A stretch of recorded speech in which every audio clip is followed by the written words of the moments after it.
Are you ready? A Shot of Wrestling, episode 234. And away we go. Rachel get a shot, boy. Is that the best that you got? We about to go live. Are you ready to rock? So take a shot. Oh, so take a shot. Oh, yeah. I'm a street breaker. I'm a heartbreaker. This is my dawn. I'm Ramon Razor. Rick Flair, Nature Boy, about to seek and destroy. It's an SOW. Let me hear you make noise. Take a shot, boy. Is that the best that you got? We about to go live. Are you ready to rock? So take a shot.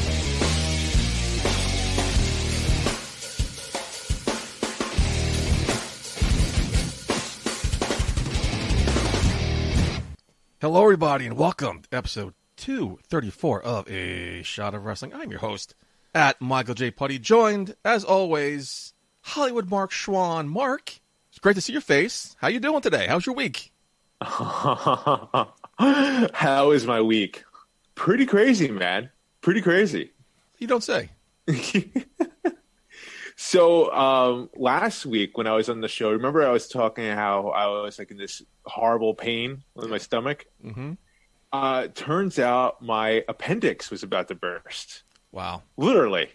The next morning after our show, after we recorded the show, I went to the hospital. I had to have emergency surgery to get my appendix removed. I had appendicitis. That's crazy.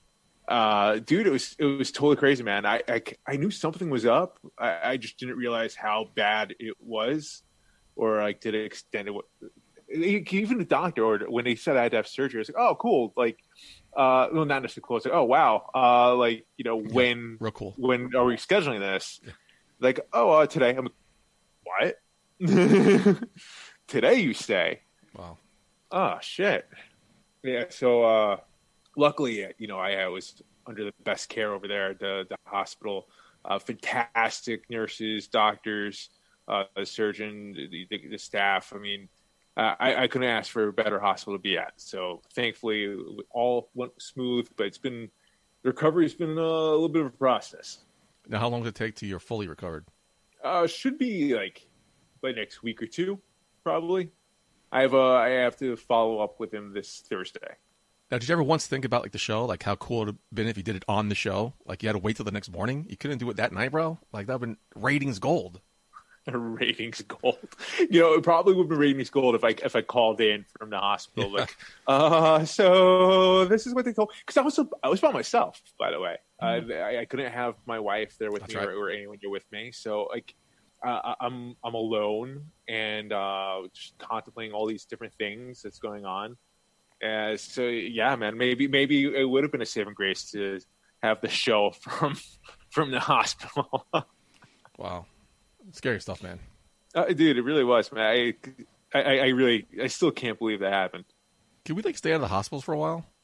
I mean, can we just get rid of it, please? Can we be normal and healthy for a while, please? Is either somebody I know is in the hospital or something, right? Like our squad has been like, it's just a one by one. We like taken out. Yeah, man. It's fucking crazy. It's fucking nuts, bro. It's fucking nuts. Well, I'm happy to see you feeling better now. You know, you don't look better, but it sounds like you're feeling better. Thanks for that. Yeah, I mean, like honestly, it was a lot worse when I got out of the hospital. Like as far as like how I was feeling, couldn't really walk on my own. You know, couldn't really sit on my own, couldn't get up on my own. Like there was a lot of that going on, and I'm a very independent person, so that was very frustrating. But props to my wife, man, who's just been absolutely fantastic. Who's been there with me every step of the way, just helping me out with everything I needed, and you know, also giving my space and understanding when I do need to try to be independent. So she's been incredible. She's an incredible woman, Mark. I say that all the time. You got to keep her there, dude. She really is. What she's doing with me, I have no idea. I ask you that all the time. You always give me dirty looks when I ask you that, though, but it's fine. How was your week, Putty? That was lovely, Mark. It was really, really lovely. Had a COVID scare in my family. Thankfully, everything's negative, but for that brief 12 hours of have to quarantine for 2 weeks, I'm like, that sucks. So wait, you actually did have to quarantine for 2 weeks, or? No, we had to quarantine until my father got his results, which were negative. But just thinking about like having to quarantine for 2 weeks, I still have shit I got to do in the outside world. So, thankfully, all that was for naught. We're fine, and thank God, bro. Thank God. Thank God, man. It's scary out there right now, man. Like, just the other day, we had 3,000 deaths in one day for COVID. Yeah, do you see that sign, the meme going around, like the deadliest days in American history, the Galveston hurricane? Yeah, number 2 I saw that. Is September 11th, and then it's Wednesday, Thursday, Friday. So, yeah, scary shit, bro. No, it absolutely is, man. Like, this is something that we really can't take lightly. I know a lot of us we're going through COVID fatigue. I'm one of them. But but just today, as we're recording, not too long ago, the FDA did approve the vaccine for Pfizer. Breaking news, which is huge news. So we are rounding the corner, as they say, officially, I think. But we're not at the finish line yet. It's within sight, so we just have to do what we have to do. I think just for a little bit longer, and we'll get there together. The lights at the end of the tunnel are coming. That's right. I went to see one of my doctors this week, the one who basically saved my life twice in the past 6 months. I asked him advice about the vaccine. He's all for it. Definitely do it when we can. The president of the United States didn't buy enough, so I don't know. I think we might not get more until June, they say. So I'm hoping that's not true. But we're almost there, Mark. The lights into the tunnel. We're almost there. Realistically, I mean, we're not going to be really through this probably until midpoint in 2021. But it's just the fact that we have this hope when we didn't before. We were nowhere close to it. Yep. So I mean, these are just good things ahead for us. And also, some good news this week was when I used to be like sad or depressed or having a bad day, I went to my safe space, Mark. What's your safe space? GameStop. Now, it recently closed last year by my job, so now I have no safe space anymore, right? I would go there, I'd buy a game when I was into games. Not so much into games anymore. Okay. I would go to get those little Funko Pop figures. The what? Those little Funko figures? Funko Pop. Okay. House is littered with them. Totally regret it. I have nothing to do. I have no space for them anymore. But it's like just that little gratification of what they call retail therapy. Okay. So this past weekend, I did some retail therapy for myself, bought a bunch of stuff for myself, played my Santa Claus to myself. So Christmas shopping for me is done. But I truly believe in retail. Once I got all my stuff, I feel like so much better. Retail therapy is really a thing, Mark. It's really amazing. Highly suggested. I can't remember the last time I went through retail therapy. There was a time when I used to spend money ridiculously on clothes for myself. Just going these ridiculous shopping sprees in the mall. But since I learned a little thing called budgeting. What's that? Budgeting, it's actually helped me keep my career afloat for as long as it has. But yeah, dude, I haven't really indulged much into the whole retail I don't do it therapy. too often, but just did it for some reason last week, and it just made you feel like a nice little boost of, I guess, endorphins or something. I'm like, oh, yay. Didn't last so long, Mark. Now I'm hearing everybody in the hospital getting depressed again, but time to go on Amazon and buy some more stuff. Just buy more shit. What's next on the wish list? What do you want that you haven't gotten yet? Nothing really. I got everything I didn't need. I'm going to start cooking for myself, Mark. I don't cook. Dude, do it, man. Cooking's so fun. So I'm thinking about maybe getting one of those Foreman grills. Okay, I mean, that's a start. Yeah, I got to start baby steps. So baby steps, we'll figure it out. I got to start I'm going to try maybe shopping for other people for Christmas. Give that a shot first and see what happens. Then I'll go back to myself. But I think I'm done for this year. I feel like I get so hard on myself because I feel like I know I'm not like the worst gift giver, but I feel like I could be better. Like I always want to score the home run with every person every year as like the best gift. Me too. I try my best. Sometimes it's impossible. A lot of people are impossible to shop for. Oh, they really are. So I got my friend, when he moved into his house, a digital picture frame. Loaded it with pictures of us, his family, his friends, his college studies. Loaded it up for him. Right. Never saw it at his house. I don't know what the fuck he did with it. I've never seen it once at his house. I'm like, oh, thanks, Dick. What a waste of time. I feel like at one point my brother was really hard to shop for because he was a self-made millionaire, right? And anything he really wanted, he can get for himself. Yeah. Yeah. So I was like, what do I get for this fucker? And but I was always challenge myself to think of like, all right, he's more of like a sentimental type. Yeah. Like on the low key. Like, what would he want that he won't think of? But when he sees it, he's like, oh, my God, that's amazing. So I always get him, like, those gifts. Like, there were, like, a couple of moments where he teared up. or like you can tell he's like, dude, holy shit, that's amazing. Like I was like, yes. Yeah, those are more fun. Yeah. When there's no monetary value attached to it, it's more like the sentimental thoughtfulness. Those are the ones I strive for, but sometimes it's fucking hard, Mark. It really is. It really is, because you don't want the sentimental value. It could go either way. Like they could be like bring back like real emotional memories where it's like, oh my god, they're sobbing, uncontrollably crying, or you just want like a little teardrop. Oh my god, that's so sweet. You know, like it's a fine line. I did a couple years ago. Some family members. I found a bunch of old pictures. Mm-hmm. So I think it was one of the last Christmases with my grandmother. I got her a framed picture of me, her, and my brother when we were kids. And she goes, "Oh my god, this is so adorable." She was so touched. But who's this woman in the middle? That's you, Grandma. Aww. She'd recognize stuff because that's how young she looked. But sometimes it can backfire, Mark. But it was fun. Christmas is coming up, man. 2 weeks away. It's fucking nuts. Dude, someone posted on Instagram that's 2 weeks away. I almost shit a brick. Yeah. Like, and that's just not from the surgery. Like, it's insane. 2 weeks away. Like, it doesn't feel that way. I feel like I'm not in the Christmas spirit at all. And I don't think it's just a matter of being like, bah, humbug. I think it's just a matter of like, what's time? Yeah. I'm the same way. And I don't think we're alone. It's just, I know people are trying to get into it. It's just hard this year. But we'll make the most of it, Mark. We got this. But Trying. Let's enough rambling on, Mark. This is a wrestling podcast. Let's get into some news of this week. Hell yeah, let's do it up.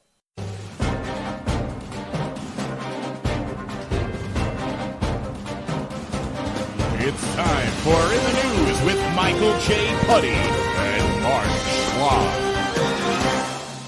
All right, Putty. So WWE Chairman and CEO Vincent McMahon recently issued an edict where Otis, Keith Lee, Dabba-Kato, Omos, and Mace were sent back to the WWE Performance Center for 2 classes per week, taught by Adam Pearce and Drew Gulak to help refine and improve their in-ring abilities. There's said to be no heat on anyone for this. Now, the internet wrestling community, they're fuming about this news, as I saw on Twitter, especially with Keith Lee. Buddy, do you view this as a bad thing? No. I was giving it some thought today, and I first thought it was a slap in the face. But then when I found out there's no heat, no, I don't think it's a bad thing at all. Practice makes perfect. From what I learned about wrestlers, or I know about them, they never are happy with their craft. They're always willing to train and get better and learn more. Especially these big guys. You know how Vince loves about these big men. Right.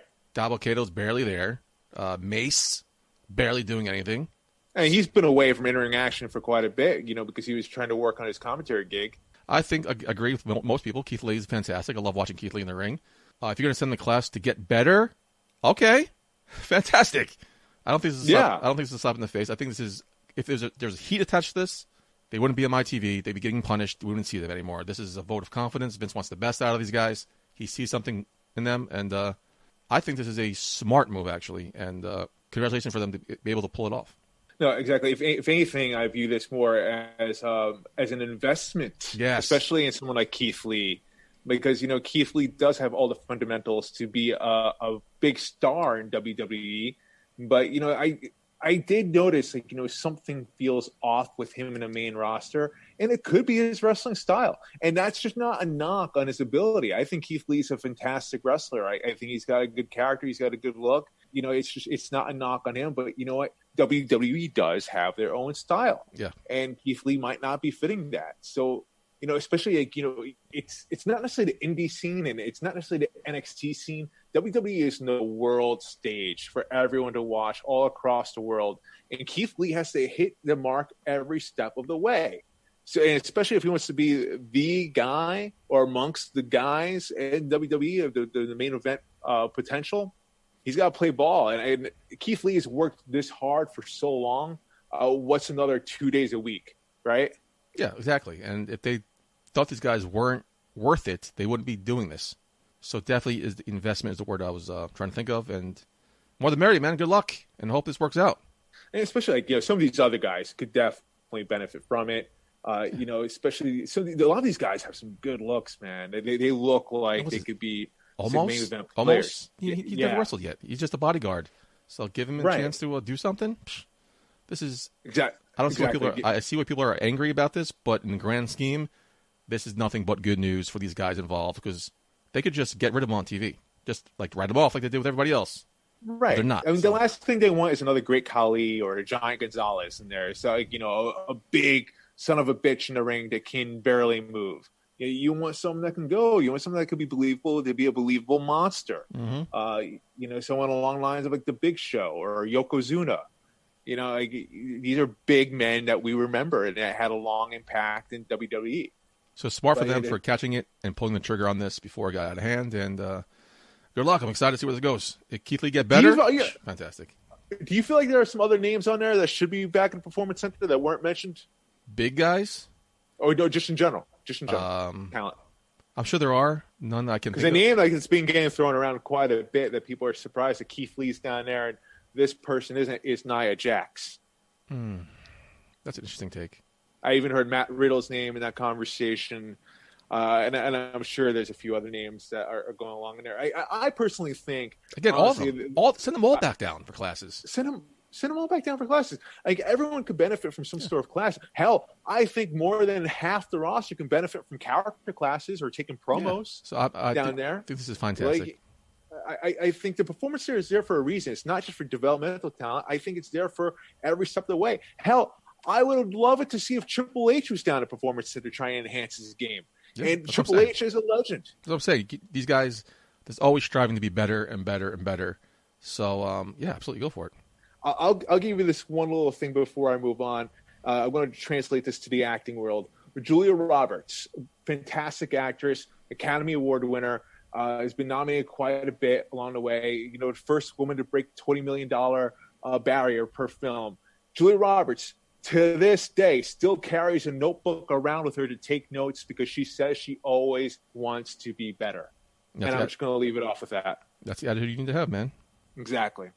So in other news, AEW World Champion Kenny Omega will be appearing once again for Impact Wrestling, this time at the December 15th episode on Access TV. AXS TV? There we go. I knew you were going to butt in with that. The report mentions that Omega is also slotted to work some Impact events, although it did not specify whether that will be a major pay-per-view or the bi-monthly Impact Plus specials. The company's next big show will be January 16th, Hard to Kill. Omega's appearance on last Tuesday's Impact helped the promotion draw 750,000 viewers across multiple platforms, including a record-setting viewership on Impact's Twitch channel. Now, Putty, is the Kenny Omega experiment, do you think it's actually working, or is this going to just be a flop? Is this a fluke that's going on here? Too early to tell. They got what they wanted. They got their ratings. The promos itself were amazing. Yeah. I don't think it offered anything on TV. This could have easily been on AEW. I don't know why it was on Impact. And it was on AEW. They actually did the same, pretty much the same promo, almost word for word on AEW. So I was a little confused with it. I talked about it last week. This is maybe like a 1 or 2 off appearance, but now it's not. That's not the case. I don't understand where they're going with this. But I don't know either. Part of me is thinking that what they did on AEW was just in case they did, like the AEW viewers didn't necessarily tune in to Impact. Absolutely. It's all the same thing. I think it was like one of those TV tricks. We've seen that happen before on other type of channels. Makes sense. Where they just kind of like a rehash, if you will, which is smart. And they all tease the same thing. Could we possibly see a Bullet Club reunion? Could we what are we seeing here? Is he going to be a collector of the belts? What other championships is he going after? A lot of questions. There are a lot of questions that you take away from this promo here. And, I'm very curious to hear the answers. But I will not be interested if they keep on doing what they did this week. If they do what they did in Impact, only to repeat it pretty much on the same way on Dynamite. Excuse me. Yeah, I don't think they're going to I don't think they can keep doing that. They did barely a teaser with Rich Swann, so they're going to have to maybe lead to I think I was reading today, maybe a champion versus championship match later on, Rich Swann versus Kenny Omega. I don't know what you do with that match, but they're definitely going to have to start building towards something. You can't have just Kenny Omega and Don Callis show up in a bus, pre-taped, and cut a promo and without doing anything. He's eventually got to get involved somewhere, somehow, which I don't know how it's going to happen, Mark. Remember, everything's been done already. So it's too early to tell it's a failure. It's too early to tell you if it's a success because 1 week. We'll see if the numbers... Let me ask you this. Will you be tuning to both shows this coming week? I tuned in both shows this week. Yeah. And I didn't feel like I had to. Right. So, right. No, I understand what you're saying. But so do you feel like it's going to be a repeat this week? Are you going to watch both shows this week, or do you feel like you can get away with just watching Impact? I am going to watch Impact, of course. Always do. And I'm going to see how that leads off. Okay. If it's worth me, like, now I got to see what happens on AEW, which I doubt. I'll tune in. But I don't know, man. It's too early to tell. I was just worried about the hype. Promos were good, but I just don't think it lived up to the hype yet. No. Okay. No. Okay. It was just, like I said, the same promo twice. Nothing was really explained at all, except that these two guys are close. And right. Well, some people make memories. Some people make money. They're making history twice. I like that. They had a lot of taglines in there, a lot of memorable quotes, some little shoots, if you will, mentioning Dean Ambrose by name. I heard some people were pissed. I heard some people were annoyed with that. I didn't care. I thought it was funny. I thought that was fine. I'm going to have to cut you off real quick before I forget. I loved the fact that they took credit for creating AEW, though. Yeah. I think that was a great heel move. Great move. They're talking about New Japan. They're talking about a lot of good points here. And a lot of people that may not know, especially like, WWE people like me and you, and you're definitely not a Dynamite person, and I'm fairly new to watching Impact. A lot of people may not know the history with these two. And I think that was a great way to tell a story, remind people what's going on, to let people know of Kenny Omega's history if they don't necessarily know already. And also to I guess like a bring back for people that have been diehard Kenny Omega fans to what he was in New Japan, for what they've been craving, from what I could tell, they haven't really seen in Dynamite yet. So I think it was a good way, and I think that's why the promo was so long too, because it had to appease so many different types of audiences here that they're trying to capture. So there's a lot of potential there. There's a lot of potential here. I love the it's delicate. It's very delicate. They could blow it. Yes, I'm worried about it. I love the comic book analogy, but the belt collector was a gimmick already done by somebody else. Totally Austin Aries. He was the belt collector on Impact right before I started watching, really. So now he's going to be the new belt collector. Is he going to go for championship in Impact? That is... Is he going to go for championships, not just in Impact? Does it go to NWA? Does it go to New Japan as well? I mean, there's a lot of different possibilities here, especially seems like AEW is open to playing ball with a lot of different promotions. I think there is a lot of potential here to legit make history. The potential is there, but again, it's too early to tell. Too early to tell. I have mixed reviews about it, and I'm open to see what happens next. Fair enough. But that thing at the end, that whatever he says at the end, bang, is that like his catchphrase or something? I don't know much about Kenny Omega. Neither do I. I was fair point. I have not been a Kenny Omega guy since before Dynamite. I really didn't know much about New Japan. But from what I understand, I've been aware of Kenny Omega. Yeah, I heard the name. I still don't know much about his stuff. Yeah, from what I'm aware of, like this was his thing. So okay. A lot of cool things here that we could possibly see. I mean, hell, like I said, even we could possibly see a reunion of Bullet Club here. So I mean, it's a lot of stuff that we keep an eye on between this rivalry that we have going on here. But moving on, back to WWE, Goldberg revealed earlier this year that his WWE contract runs through 2023 with 2 matches per year. He will be 57 years old by the time his contract expires, but he says it's still possible that he will keep wrestling past that point, but it would only be for a few more years. And Goldberg also expressed interest in going at it with 3 Raw superstars. Randy Orton, Keith Lee, and WWE Champion Drew McIntyre have been named. Now, Putty, is this better, worse, or about the same as Sting coming back to wrestle at AEW? Goldberg. I feel the same way about Sting. Who cares? I know how you feel about Sting, and that was actually news to me. I didn't necessarily know how you felt about Sting last week. But, I addressed how I felt about Sting possibly come back to wrestle, and I am a big Sting fan. I've never been a fan of Goldberg, mind you. Okay. Ever. But, I can't help but, when I go on Twitter and I read the rants about, people, saying, oh, this is awesome, Stinger's back, yada, yada, thank the Lord. But then there's the same people that are shitting that Goldberg came back. Is there some sort of hypocrisy here? Yeah. I think that's really what I'm getting at. Total hypocrisy. It's a big pet peeve of mine.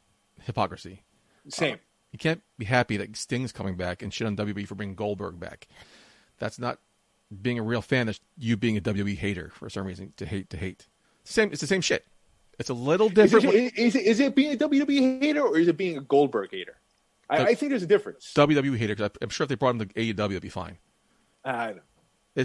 There is a little difference. Not for me, at least. I was speaking personally. No, it's fine. I agree. I don't care about either one of them. I respect both men. Clear. Don't get any hate mail. But I've never been a fan of them. I think there's a slight difference. I think Goldberg wants to do this. I think Sting feels like he has to. The way that he was treated in WWE, he wanted to go out on his own terms. They didn't let him. That's a very fair point. So I think he feels like he has to reclaim his legacy that was tarnished. I talked about and last week. Also in the sense that he feels like it may have been taken away from him Too soon, considering the injury, what happened with Seth Rollins match. He probably wanted to go out and wrestle, but they wouldn't clear him. Right. AEW might. From what I understand, yeah. I mean, from what I understand, he wanted to have a match with Undertaker even after the injury, even brought up about having a cinematic match, but that was shut down. Goldberg is in good shape. He's healthy. He came back. I will give Goldberg this. He is healthy and he looks like he's in great shape. I will give him that. And he came back for his family, for the young kids, for the fans. I think he's doing it for the right reasons. I don't think he's doing it for a paycheck. I don't think he's not doing it for his legacy. I think he's doing it for the right reasons. But these are old men who are taking a spot from young guys who could be doing great matches. So am I happy he's coming back? I don't care. He's never been a draw for me. I disagree with you though. Just quick. You make your point. I was slightly intrigued. Slightly. Goldberg for Undertaker, and look what happened with that. That was such a bust. But again, I think it's two different stories. Although, whatever, man. Whatever works. They're both going to do it anyway. So right, they're going to do it anyway. But like to touch on your point you mentioned about Goldberg doing it, seems like you're drawing the illusion that he was doing it out of passion. I don't think Goldberg ever had passion for this industry. I think it was always more of a paycheck for him than anything else. Currently, this is a guy. Even currently, I think always. Okay. I think always. I think Goldberg. And mind you, I don't know him personally. I agree with that statement in WCW, but I think when he came back talking about his family and the kids, I think it's a different mindset. I still think it came down to money. I mean, what else was he doing? It's not like he's it's not like he's a big draw as an actor. He's not like Dwayne "The Rock" Johnson or even a John Cena at this point. No. It's not like he was a good enough football player to go into the Hall of Fame or do anything like with that. This is a guy who really made his mark in wrestling, and what else is he going to do other than try to make nice with WWE, because at that point AEW was just whispers in the wind. So I mean, he really, I think it was just a paycheck, truth be told, and I think the whole thing with the kid might be somewhat true, but I don't think that was the driving force there by any means. It's fair enough. I can't argue that. I think Sting would have more passion for the business than Goldberg does. All right, agree to disagree. And again, I'm not a Goldberg fan. Never have. I don't think I ever will be. Who do you think's the bigger draw, though? Like, do you think Sting helps AEW more than Goldberg helps WWE? Yeah, 1,000%. Yeah, I think so. 1,000%. Listen, WWE. First off, Goldberg's not a WWE product. No. That was a WCW thing. But what Goldberg brings to WWE, nothing. He might bring like a few more people, but it's not, I think, to the same level as what Brock Lesnar does or what Undertaker has done, or even a lot of the superstars that are in that locker room today. Yeah, I think even if CM Punk decided he wanted to come back, that would draw a lot more than what Goldberg would. I think Sting is a man who has a hell of a legacy, I think better than Goldberg's, and someone that AEW does need. AEW does need that rub from someone that has some clout, and Sting does have a lot of clout. So I think AEW definitely does benefit more from someone like Sting coming back than Goldberg coming back to WWE. That's fair enough. I kind of agree with that. Putty, that's all the news I have for this week. Do you have anything else you'd like to add? Congratulations to Becky Lynch and Roman Reigns. Seth Rollins. Wow. Yep. No, Becky Lynch and Seth Rollins. They're the ones that had a kid together, not Roman Reigns. Yeah, I corrected myself. Thank you, Dick. Now I can't edit that out. Now I got to leave that in. Dick. All right. Well, let's try this again. That's fine. Congratulations to Becky Lynch and Seth Rollins on her baby girl. How do you say her name? Was it Ro? I think it was Ro. Yeah. Ro. Okay. I didn't necessarily want to mess that up, but congratulations to him. Healthy baby girl. And rest in peace, Zeus. Yeah, I was about to say, rest in peace, Zeus, man. That was sad. Yeah. He was in over 200 projects. Nope. I looked at his IMDb, man. That's amazing. Had a long, long career. I forgot he was in Dark Knight. Yeah. I got the notification the guy from Friday died. I'm like, I've never seen Friday. Like, who's this? Yeah, that's right. He was in Friday as well. Like, what was this? And I'm like, that's fucking Zeus. I never put two and two together that was the same person. That he was in Friday, that he was that Dark Knight, and so many other movies, man. Obviously, but I just never put two together that was Zeus. Yeah. But that pretty much sums up the news this week, Mark. You ready to get into TV Takedown? Absolutely, man. Let's do it up. It's time for this week's TV Takedown. All right, Mark. Let's start with the NXT WarGames. I mean, what a show that was, man. Fantastic show, man.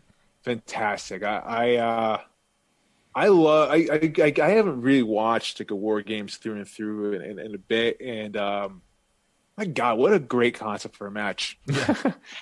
And it actually brought back memories for me when we did a Fort Apache match at BWF when me and you called that. Yep. With Green Man. Green Man was there too for that. And what a show that was as well, man. That was a cool match to call.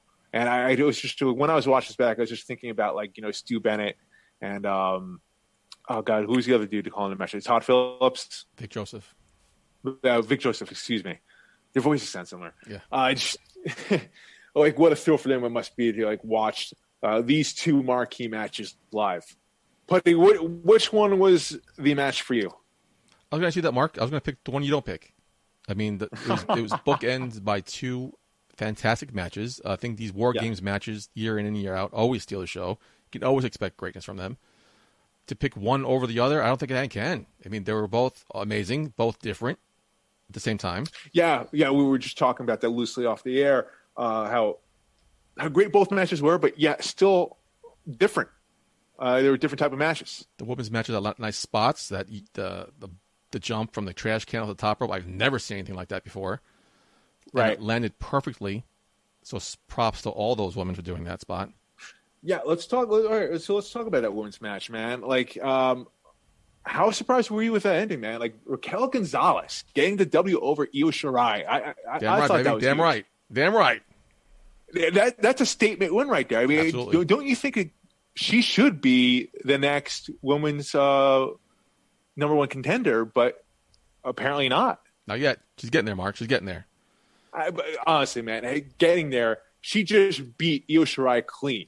She was but it also wasn't exactly a one-on-one match, though. It was a one-on-one, but fair enough. Listen, whenever you pin a champ, you should get some recognition there. You should get that rub. You should get a title shot. Not necessarily Toni Storm or Ember Moon or whoever is going to be thrown into that mix there. Man, just I could be more proud of my faction member. I saw something in her right away, and I got an eye for talent, Mark, and she's definitely a star in the making. I feel about her the way you felt about Rhea Ripley this past year. Yeah, and it looks like we're going to get that feud, Rhea Ripley versus Raquel Gonzalez. Which I am happy about because I actually missed, for some reason, I don't remember why, their Halloween Havoc match. I really wanted to watch that too. I just missed it. So I'm happy they're coming back again with it. Now, I was wondering, do you, because Rhea Ripley was the powerhouse, strong, dominant woman in NXT. Do you think absolutely Raquel Gonzalez is taking her spot, or is she slowly being groomed to replace her when Rhea Ripley goes up to the main roster? I don't know yet. I think that's a very good question. And I think that might be the storyline that we're going to get here. Is Raquel Gonzalez the new powerhouse in NXT? Is Rhea Ripley a thing of the past? These are fantastic questions that I can't wait to see the answer to. I think we're going to see. I don't think it's just going to be a one and done thing. I think we're going to see a nice little rivalry here going on between these two women. I think they're going to steal the show every time. I totally agree. Looking forward to it. And I'm happy people who are sleeping on her are about to wake up. Raquel Gonzalez is going to be the next face of the women's division. Totally. I think she's ready. I personally want to see her get that title shot now, but Looks like she still has a mountain to climb. And, hey, man, 2021, it could be her year. Yeah, man. Can't wait. Let's go back to the men's match, man. Now, a lot of great spots. The women's match, as we said before, there are a lot of smart spots in there, a lot of wow moments. The men's spot, it was there were some spots, don't get me wrong, but I feel like it felt like a fight. I felt like it told a lot more of a story. At first, it may have been a little bit slower pace, but, man, it had a rhythm to it, that match. Yeah. It flowed really, really well. I feel like the women's match was like more fast paced, if you will. This one was more like an art piece, but like a gruesome art piece, if you will. And I have to say, man, the show stealer for this match, Pat McAfee. Second match ever. Wow. He's a punter. Yeah. He was a punter, man. He's probably the best athlete I've seen transition from the NFL to the WWE. In 2 matches. Right. We talked about how great he was in his first match. Yeah. And now you have a second, not only just a match, a WarGames match. Very impressive. Dude. And sold it really well. And like, dude, he's just got that natural heel factor. And you can tell he's enjoying every moment of this, being in that ring or being on the mic. Probably a childhood dream come true. Absolutely. And kudos to him on his show. I don't know if you watch his show on YouTube, but selling it afterwards, selling the injuries. He had a neck brace on his YouTube show. Yeah, someone mentioned that. I wanted to write down who it was. I think it was AJ Pan. I forgot who it was. Talked about how these guys are going through WarGames, and you see them a day later, and they're fine. But yet Pat McAfee's rocking a neck brace and sore, and he's like selling the kayfabe shit out of it, and like, perfect. That's what you want from Pat McAfee. That's what you want. Like, so many people, I can't believe I'm saying this, so many people could take notes from Pat McAfee on what to do in professional wrestling. He's hitting all the right marks. Now, with that being said, Putty, could you see Pat McAfee one day being championship material in NXT? Can you see him winning some gold over there? I don't think so. I mean, not say he needs it. I don't think he needs it. No, I don't think he needs it. I don't think so. I don't see that unless he's going to go full time. I don't see him doing full time. I don't think so. I think he's going to maybe lead his little faction he's got going on, if that's still around. I don't know what's going on with that. Would there be heat if he did? I don't think so either. I think from the casual fans maybe, but he has demonstrated that he can fucking go. He's not a celebrity just showing up to play acting.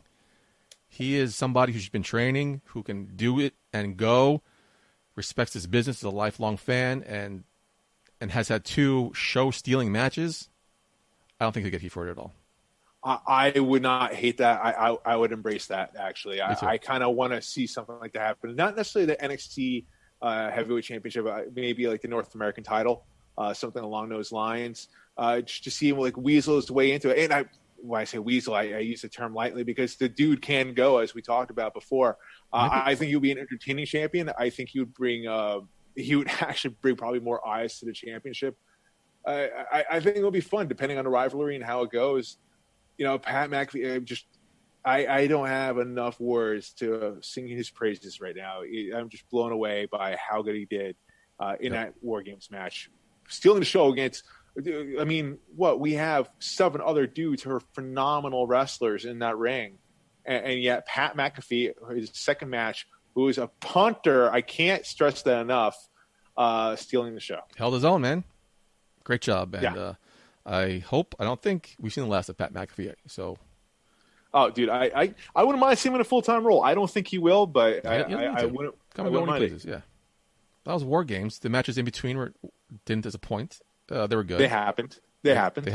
They weren't bad. They weren't show stealing. I mean, how can you compare those 2 matches? But I mean, as good as these matches were, I mean, you saw Austin Theory coming back, helping Gargano win the North American Championship. I mean, good moments there, but obviously it's hard to capture those moments from WarGame matches, especially 2 very good ones there that they had. Overall, great job, and that's not really something surprising to say about WarGames. They always deliver. Television, Mark. All right. Oh, this is a tough one, man. There are some really good moments there on TV. But I have to say the one that really stood out the most, and I can't get this visual out of my head, was the Randy Orton Bray Wyatt match on Monday Night Raw. Really? I thought, yeah, dude, I thought that ending especially to the match was really cool when like the lights went out, and then Randy Orton, he had the win on lock, man. He gave Bray Wyatt to RKO, leaned back for the pin, and all of a sudden it's the Fiend giving him the mandible claw. Really cool mind games have been played. I love mind games. Like I love people like The Undertaker, Jake the Snake Roberts, and the Fiend is right up there playing these war games masterfully, especially against Randy Orton, a man who also loves playing his mind games. So I'm all in for this feud. I'm looking forward to it. Putty, who do you think is going to win at TLC? Does Bray Wyatt, does the Fiend have the edge over Randy Orton? I think he needs a win, man. I think he needs to pull out a win here. The Fiend? Yeah. I lost think for Randy so too, Orton man. doesn't do anything bad for him. The Fiend just constantly is getting seems getting buried, like losing match after match, big matches. And I wouldn't use the word buried. no, that's what I corrected myself. I didn't mean to say that buried, but he seems to be losing big matches, and I think he needs a big win in his column right now. No, totally. I think you don't get a bigger win at beating Randy Orton clean. No, and you really don't. Randy Orton will do it, and especially the year that Randy Orton has been having. I mean, he's been having probably one of the best years in his career, and that's really saying something. Yeah. And I'm curious to see how Alexa Bliss plays into a factor into that match. I'm sure she will. She was off this week because I think she was filming like a TV segment or something. supposedly. Yeah, so I forgot what it was, but I'm sure she'll be back soon enough, maybe this week or maybe even just for TLC. I think honestly that's a match I'm looking forward to the most right there. There's really nothing else that's standing out to me right now. Really? What other matches really are we doing out there? So I thought Raw was good, but then I watched the rest of the other 4 shows this week, and I really kind of forgot about Raw. I think, I didn't really pay too much attention to AEW because I didn't really know too much what's going on. I just focused on the Don Callis segment, Kenny Omega segment, whatever you want to call it. I was kind of surprised with a great way to welcome AEW viewers by that Chris Sabin, Josh Alexander match. Great way to start off Impact. It was great technical wrestling. Chris Sabin did his Chris Sabin Motor Machine Gun stuff. And slowly building to the dissension of the North. Reported this week, Ethan Page is on his way out. Page. Yeah, so this is a great way to continue that explanation of why he's going to go away. I just thought that match, to start off, definitely had to hold people in. That was a great match. Impact, I think, knew what they were doing. They kept to the basics. They showed their in-ring abilities of their matches. They kind of dialed down the crazy zaniness that they do have sometimes. I think they did. They did for sure, yeah. I think they did a great job of trying to keep AEW viewers locked in. And again, we'll talk about it in the news. We'll see what happens next week. It's funny you say that. That match, you're right, is something that you would probably see on AEW Dynamite. It was a very good wrestling match between 2 technically sound men who can really go in the ring. And you started your show with that. As individuals and as a tag team. Yeah. And you started your show with that. Yeah, I think that was very important. You did that. It was a good point that you brought up. Now, also bringing up the point, Ethan Page's contract is up. Josh Alexander still has, about 8 months to Something go like that, on his. So the North is over. Yeah. We don't necessarily know where Ethan Page is going to go next, but the North is probably one of the best tag teams out there in wrestling today. Putty, how do you feel about this? It's sad. The North had that tag team division on lock for over a year. They are 2 of the great talents, one of the best tag teams in Impact right now. They're going to go their separate ways. There is some interest in Page from AEW, I believe. I'm curious to see what they do with Josh Alexander. I think he'll be fine by himself. He definitely proved that. He definitely proved that in that match with Chris Sabin. So just curious to see how they go from there. I mean, we talked about Impact's tag team division, and North is probably 1A or 1B behind Motor City Machine Guns. It's going to be a big blow, but huge blow. They'll make up for it. What team do you see replacing them in that spot, though? The Good Brothers. Spot? Yeah, I mean, like a big tag team, or like a tag team that like in ring ability is amazing. Yeah, I mean, as far as like tag team work, I think this might be one of the reasons they brought in Motor City Machine Guns back, because they had the feeling this was going to happen. Probably as a smooth transition, very similar style, and they also lost the Rascals as well. Another big blow, man. Yeah. Another big blow. I mean, Trey Miguel right now, he's tending to family business, but we see the rest of the Rascals. They're in the WWE developmental. Curious to see how they'll be used over there. Trey Miguel, I don't know where he's going to go afterwards. I don't know if he'll eventually join WWE or go on to another promotion. But I think the WWE invite is still open. I think all three of them had the open invite. Hopefully, Trey Miguel, I think, is an amazing talent. I think that dude has so much potential. Like he wows me with his athleticism and also with his ring awareness as far as like when to use his athleticism and why. I think that's a very important note. That's kind of Shawn Michaels-esque. I know it's a big compliment there for Trey Miguel, but I think he's got that ability. Also, actually, quickly going back to Raw, I was kind of also surprised that the Bobby Lashley Jeff Hardy match was as good as it was. Was it just me? I fast forwarded it. I wanted to, but then I stopped because I was live at the time. It was pretty damn good. I was really surprised. Is it really? And I feel like I'm saying that a lot more about Bobby Lashley matches as the weeks go on. You are. I mean, dude, that's like 2-3 weeks in a row? Yeah, I think it was 3 of the last 4 or 5 weeks, yeah. Am I going to have to start watching Bobby Lashley, man? Honestly, the dude hasn't really done anything for me. When I'm right, I'm right. Although I have to say, like, him working the Hurt Business has been a lot better for him. So yeah, I was surprised by this match. Bobby Lashley, Jeff Hardy, I didn't expect much, and it was really damn good. Good length, good story was told, and wow, okay. I might have to start paying more attention to Bobby Lashley matches. Okay. I feel weird. All right. I may have to stop hitting fast forward then. Just do it, yeah. Just so I know what the fuck you're talking about. Yeah. Mark, that was TV in a nutshell. Yeah. Maybe we should rename it that, TV in a nutshell. It's really exhausting watching all 11 hours in 1 week. Really exhausting. It is. Oh. But, you got to make sacrifices, Mark. You do what you got to do. We do it for you. We do it for the fans. I did it for the people. On that note, Mark, let's get in some go-home thoughts. What do you have for me this week? Buddy, as we mentioned before, we watched a lot of TV this past week for wrestling. I had a little bit extra time on my hands, recovering from surgery, as I mentioned earlier in the show. So I watched a little bit extra, man. I went to extra time, and I watched on WWE Network the documentary Live Forever. Okay. For Liv Morgan. Did you watch it? No. How was it? I have to say, I was so disappointed. Really? In what way? I like Liv Morgan a lot. I'm a fan of her. Yeah. And I love the WWE documentaries. Yes. I saw a clip on it. It seemed like they were going to get a little bit critical on WWE Creative, which I thought was interesting. That's what made me want to really watch. It's like, okay, they're allowing this in WWE Network. That's interesting. That's cool. I saw a lot of reviews of people talking about it in a positive light.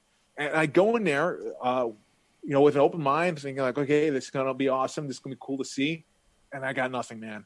Really? It was like, there was like no substance to it. It was very artificial, very on the surface. It didn't really dig deep. I don't necessarily know if that was on her. And they followed her around for 18 months, mind you. Wow. And we got like pretty much nothing. It was surprising and lackluster, I have to say. Like, I felt nothing more for her, because usually I walk away after watching these docs feeling like even more of a fan or more appreciative of the wrestler that we just watched. I walked out of there feeling like, man, I feel like I'm not necessarily a fan anymore as much. Like, it was just, I didn't get anything from her. It was, again, on the surface, nothing deep. So I had that extra day to stay home, because I quote-unquote had the quarantine. So I went to the WWE Network. That was something I was going to watch. I wanted to watch that. I wanted to watch the Keith Lee one. Both of them were just under an hour. I didn't feel like watching that for some reason. And then I was going to check out the part 2 of the Stone Cold Sessions with The Undertaker. But it's 2 hours long. And I just didn't feel like investing my time in that. Wait, so that's a part 2. That's another one. Okay, I didn't watch that. I thought that was just a repeat. No, it's a different one. I thought maybe like stuff on the edited room floor. No, but he comes back for a whole new show. Oh, no shit. But it's 2 hours long. Oh. So, but Liv Morgan's under an hour. Like, so what did they follow her around? What story did they tell then? They touched on her background from before WWE. Again, very artificial there. Didn't really dig deep into the person of who she was. They kind of touched on some stuff, but didn't go into reason why. Then they followed around with the Riot Squad. They did talk about Sarah Logan. They kind of opened the door of her possibly coming back, which that part was kind of interesting. But talk about the breakup and her squandering around, going from SmackDown to Raw, and then talk about the whole angle with Lana. But again, didn't go deep. Didn't go into her feelings and how she felt about that angle. It was just so.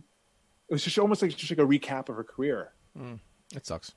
Instead of like, oh yeah, this was awesome. Oh yeah, that was cool.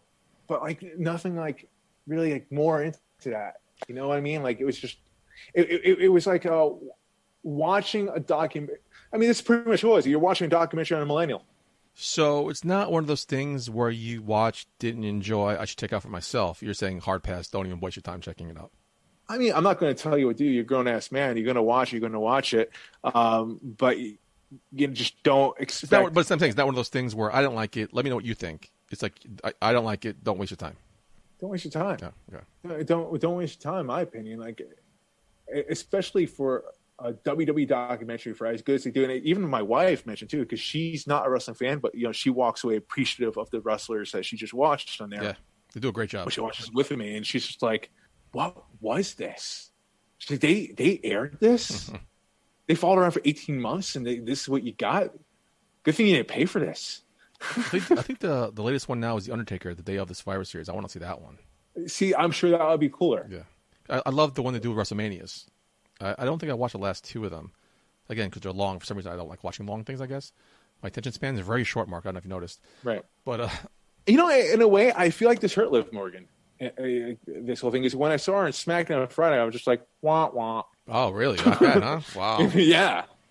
Okay. Well, that's like it's almost like I don't care anymore. So if it sucks because I consider myself to be a Liv Morgan fan going into this. Yeah, so here from Mark Schwann. Don't watch a Liv Morgan documentary on the WWE Network. Live forever, right? Live forever. Mark, I hang out with a good friend of mine, comes over to my house, and we hang out, shoot the shit, and we like to watch TV, going back to TV. The world is a really, really dark, shitty place right now. Well, we found a new show, Ted Lasso.